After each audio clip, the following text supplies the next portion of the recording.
ఇది మరిగిన చేప అంటారు. కొంతమంది ఇష్టంగా తింటారు, కొంతమంది ఇష్టంగా తినరు. మా మా నాన్నగారికి అయితే చాలా చాలా ఇష్టం. ఆయనే నాకు కొని పంపేశారు, చేయించి పంపించేశారు. అందుకని నేను చూపించలేకపోయినా అని తెలియదు కదా. ఇదిగోండి కుడితిది, అదే బియ్యం కడిగిన నీళ్ళు ఉంటుంది కదా, వాటర్, ఆ వాటర్లో కొంచెం అలా వేసేసేయాలి. వేసి 10-15 నిమిషాలు అలా ఉంచేయాలి. అప్పుడు కానీ అవి దాన్ని ఏమన్నా నీచు వాసన అదంతా పోతుంది. కుడుతులో వేసేయాలి. ముందే మరిగిన చేప అంటేనే చేసిన వెంటనే కుడుతులో వేసేయాలి. కుడితి అంటే తెలుసు కదా, బియ్యం కడిగిన నీళ్ళల్లో వేసేసి అలా 10-15 నిమిషాలు అలా వదిలేయాలి, దాన్ని ముట్టుకోకూడదు. అప్పుడు నెక్స్ట్ ప్రాసెస్లోకి వెళ్దాం. ఇదిగోండి ఫ్రెండ్స్, 10 నిమిషాలు అయిపోయింది. హాయ్ అండి, అందరూ ఎలా ఉన్నారు? కర్రీ అయితే చాలా బాగుంటుంది. మరి ఎవరికి తెలుసో ఎవరికి తెలియదో కామెంట్ చేయండి. కొంచెం సాల్ట్ వేయాలి, కొంచెం మేగడ పెరుగు వేయాలి, మేగడ లాంటిది వేయాలి. ఈ మలిగిన చేప అంటే మేగడ పెరుగు వేసేసి ఉంచేయాలి 10-15 నిమిషాలు. ఇప్పుడు కుడుతులో ఉంచాం కదండి, ఇప్పుడు మళ్ళీ కొంచెం నిమ్మకాయ, ఒక చెక్క అలా పిండేసుకోవాలి. పిండుకొని కొంచెం వాటర్ పోసేసి మామూలుగా కలిపేయాలి.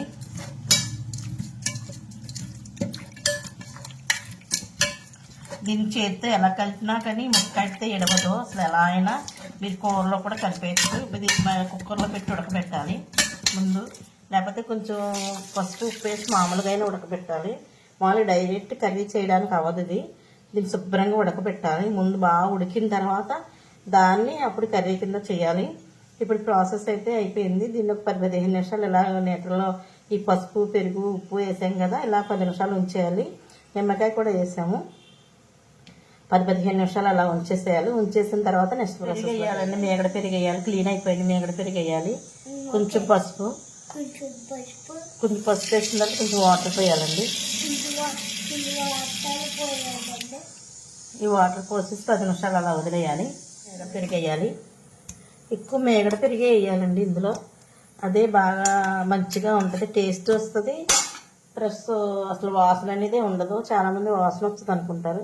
పసుపు కొంచెం ఎక్కువ వేయాలి. ఇప్పుడు చూడండి, నీళ్ళు పోయాలి. నీళ్ళు పోయి దీన్ని పొయ్యి మీద పెట్టాలి.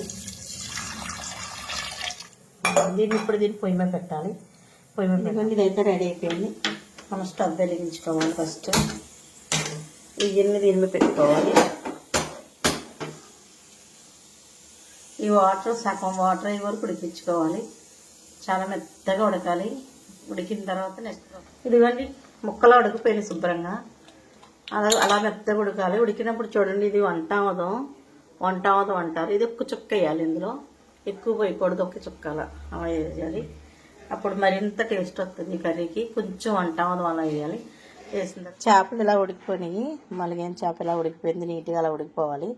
అలా కొంచెం ఆవదమే కానీ అలా ఇడిపోద్ది మొక్క. ఇప్పుడు కావాల్సిన సామాగ్రి: ధనియాలు, లవంగములు, జీడిపప్పు, గసగసాలు, పసుపు, చింతపండు పులుసు, యాలకులు, మిరియాలు, జీలకర్ర, ఇది మామూలుగా అల్లం వెల్లుల్లి కొబ్బరి పేస్టు, తగినంత పచ్చిమిరపకాయలు, తగినంత కారం, తగినంత ఉప్పు, ఉల్లిపాయలు 2 అయితే సరిపోతాయండి. ఇది మా దొడ్లో కోసాను కదా ఇందాక, పుదీనా ఫ్రెష్గా ఉంటుంది. పుదీనా వేస్తే చాలు. ఇందులో కరివేపాకు అవి వేసుకోకూడదు. ఇంతే, పుదీనా ఒకటి వేయాలి. చాలా చాలా టేస్టీ వస్తుంది కర్రీ. ఈ కర్రీ గురించి ఎంతమందికి తెలుసో కామెంట్ చేయండి. నెక్స్ట్ ప్రాసెస్లోకి వచ్చేసానండి. ఇదిగోండి మా గరం మసాలా పేస్ట్, అల్లం వెల్లుల్లి పేస్ట్, ఇదేమో ఉల్లిపాయ పేస్ట్ మిక్సీ పట్టేసాను. ఇన్ని చెప్పింది, ఇంత చేసింది, ఆయిల్ చెప్పలేదు అనుకుంటున్నారు కదా. ఇందులో కొంచెం లైట్గా ఆవాలు వేసాం కదండి. ఇప్పుడు ఆయిల్ చూడండి, ఆవకాయ మీద ఆయిల్ ఆవకాయ మీద తేలిన ఆయిల్ పోయాలి కర్రీలో. అప్పుడే ఈ కూర టేస్టీగా వస్తుంది అన్నమాట. ఇలా చేస్తేనే ఈ కూరకి అసలైన రుచి. ఇంకా రైస్ అంతా ఇంక ఈ కర్రీతో తింటారు. ఇంకేమి తీసుకోరు. ఇది ఆవకాయ మీద ఉన్న నూనె, ఆవకాయ పచ్చట్లో పైన ఉంటుంది కదండి ఆయిల్తో చేయాలి కర్రీ. ఇది చాలా చాలా టేస్టీ వస్తుంది. చూపిస్తాను. ఇది బాగా కాగిపోయింది. ఆయిల్ పోయాలి. కొంచెం ఆయిల్ బాగా ఈ కర్రీకే అన్నం వచ్చింది కదా. ఈ ఆయిల్ కొద్దిగా అసలు సూపర్ వచ్చింది. ఎందుకండి ఆయిల్ కాగిపోయింది. కొంచెం ఇలాచి లవంగములు వేసుకోవాలి. అవి వేడెక్కిపోయి అల్లం వెల్లుల్లి పేస్ట్, గరం మసాలా పేస్ట్ బాగా వేగిపోయింది. ఉల్లిపాయ పేస్ట్ కూడా వేయాలి. ఉల్లిపాయ పేస్ట్, ఉల్లిపాయ ఒకటి కానీ పెద్దదైతే ఒకటి, చిన్నదైతే రెండు. ఎక్కువ ఉల్లిపాయలు వేయకూడదు. ఈ మరిగిన చేప అంటేనే ఎక్కువ ఉల్లిపాయలు వేయడం, అలాంటి కొత్తిమీర వేయడం అలాంటివి ఏం చేయకూడదు. చాలా చాలా టేస్టీగా వస్తుంది. రైస్ అంతా ఇంక దీంతో మనం వేరేది ఏమి తీసుకోము. రైస్ అంతా దీంతో తినేస్తాము. ఇదిగోండి చూడండి, బాగా ఎగిపోయింది. ఇలా ఎగిపోయిన తర్వాత ఇప్పుడు చేప ముక్కలు ఉన్నాయి కదా, వీటిలో తగినంత కారం, రుచి సరిపడ్డ సాల్ట్, పసుపు వేయకూడదు. చాలా పసుపు వేస్తాను కదా, అందుకని పసుపు వేయకూడదు. వీటిని ఎలా కలిపినా ఏం కాదు. ఒక్కొక్క పీస్ ఇందులో వేసేయాలి. అలా వేసేసి 10 నిమిషాలు సిమ్లో పెట్టాలి. 10 నిమిషాలు సిమ్లో పెట్టాలి. ఇవన్నీ అలా గుమ్మగుమ్మలాడితే అలా ఉడుకుతుంది కదా.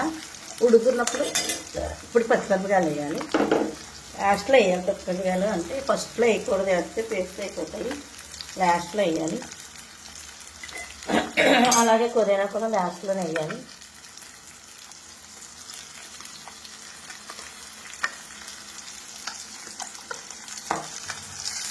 కొద్దిగా వేయాలి. కొద్దిగా పచ్చిమిరపకాయలు ఇలా మధ్యలో వేయాలి. అప్పుడు బాగా టేస్ట్ వస్తుంది. ఇప్పుడు ఇలా ఉండగానే ఇందాక చేప ముక్కల్లో వచ్చిన వాటరే పోయాలి. మామూలు నీళ్ళు పోయకూడదు, ఆ నీళ్ళే పోయాలి. ఆ నీళ్ళు పోసి బాగా ఉడకనివ్వాలి. ఒక 10-15 నిమిషాలు మధ్యలో పెట్టేసి వదిలేయాలి. 75% ఉడికిపోయింది. ఇంకో 20 ఉడికితే సరిపోతుంది. చూడండి, పులుసు పోతున్నాను. ఇప్పుడు పులుసు పోయాలి. అలాగా దీన్ని ఇలా కలిపినా ఏం కాదు. అసలు ఆ ముక్క అయితే అసలు ఎడవదు, అలానే ఉంటుంది. అదే ఫిష్ ముక్క ఇది ఇదే దీనికి ఇలా దీని స్టైల్ ఇదే. ఎంత బాగా చేసినా అలా ఉండిపోద్ది. ఎంత కదిపినా ఫిష్ ముక్క అలానే ఉంటుంది, ఎడవదు. చాలా చాలా టేస్టీగా కూడా తయారవుతుంది. అసలు ఇలా ఒకసారి ట్రై చేసి చూడండి, అసలు సూపర్ ఉంటుంది. ఉడికి ముందు ఆవకాయ నూనె పోయాలి. అయిపోయింది. బాగా దగ్గరికి వచ్చిన తర్వాత ఆవకాయ నూనె పోయాలి. మా దగ్గరగా పెట్టాలి. పులుసులా ఉండకూడదు, కూరలా ఉండాలి, దగ్గరగా ఉండాలి. కర్రీ తయారైపోయింది. మలిగన్ చేప కర్రీ సూపర్ తయారైపోయింది. ఇంక వేరే రైస్ ఏమి ఏ కర్రీ వేసుకొని, ఈ కర్రీ ఒకటే. లాస్ట్లో ఎందుకంటే ఆవకాయ నూనె కొంచెం అలా పోయాలి. ఇప్పుడు ఆవకాయ నూనె పోయగానే నెక్స్ట్ లెవెల్కి వెళ్ళిపోద్ది కర్రీ. అంత టేస్టీ వస్తుంది. ఇదైతే రాత్రి వండుకుని పొద్దున్న తింటే చాలా టేస్ట్ ఉంటుంది.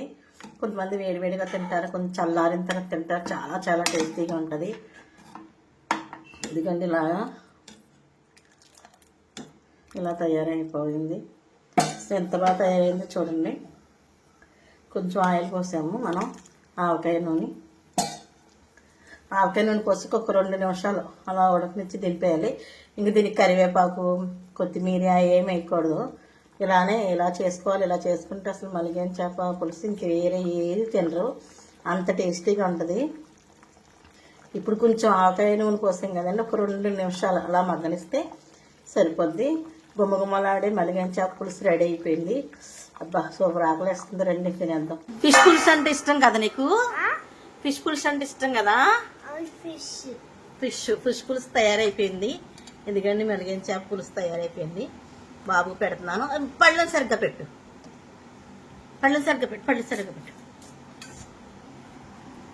ముందు కర్రీ వేయాలండి. ప్లేట్లో ఎప్పుడు రైస్ పెట్టుకోకూడదు. చాలా మంది రైస్ పెట్టుకుంటారు. రైస్ పెట్టుకోకూడదు. పళ్ళల్లో కర్రీ వేయాలి.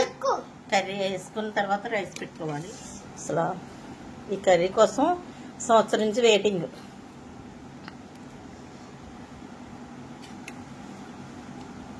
పచ్చిమిరపకాయ అలా వేసుకోవాలి. ఇలా కలుపుకోవాలండి.